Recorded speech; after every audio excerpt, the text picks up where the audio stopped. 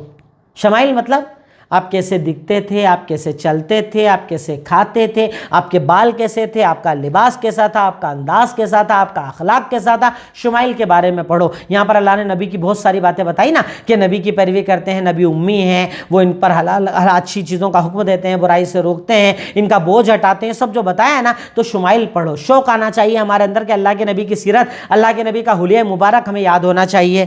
Number 2، آج ایک عہد کرو کہ اللہ کے نبی کی کسی ایک سنت پر آج سے میں عمل کروں گا انشاءاللہ۔ جیسے مثال کے طور پر میں ایک سنت آپ کو بتاتا ہوں۔ ایک مرتبہ اللہ کے نبی صلی اللہ علیہ وسلم جنت گئے تو آپ نے حضرت بلال حبشی کے قدموں کی آہٹ کو اپنے آگے سنا، یعنی آپ کے آگے بلال چل رہے تھے۔ آپ نے آ کر پوچھا بلال کون سا عمل کرتے ہو کہ میں نے تمہاری یعنی چلنے کی آہٹ کو جنت میں سنا؟ تو کہا اللہ کے نبی کوئی ایکسٹرا عمل تو نہیں کرتا، پر ہاں اتنا کرتا ہوں کہ رات اور دن میں جب وضو ٹوٹے فوراً وضو بنا لیتا ہوں، یعنی ہمیشہ باوضو رہتا ہوں، اور جب وضو بناتا ہوں نا اگر ممکن ہو تو کچھ رکعت نماز بھی پڑھ لیتا ہوں، 2 رکعت نفل جیسا دل ہوتا ہے کچھ نہ کچھ پڑھ لیتا ہوں، مطلب بنیادی طور پر میں باوضو رہتا ہوں، ہمیشہ وضو سے رہتا ہوں، ناپاک کبھی نہیں رہتا، جب وضو ٹوٹے فوراً وضو بنا لیتا ہوں۔ اللہ کے نبی نے کہا تیرے اس عمل کی بنیاد پر اللہ نے تجھے جنتی بنا دیا۔ تو اللہ کے نبی کی سنت کیا پتہ چلی؟ ہمیشہ پاک رہنا، ہمیشہ باوضو رہنا۔ تو کوئی ایک سنت آج سے ہم کوشش کریں، روزانہ ایک سنت کو تلاش کریں کہ ہم باوضو رہیں گے انشاءاللہ، وضو جب ٹوٹے گا فوراً وضو بنائیں گے، اور انشاءاللہ اللہ توفیق دے گا تو کچھ سنت بھی پڑھ لیا کریں گے، نفل پڑھ لیا کریں گے انشاءاللہ۔ نمبر 3، روزانہ ایک بھلائی کا حکم دو اور ایک برائی سے روکو۔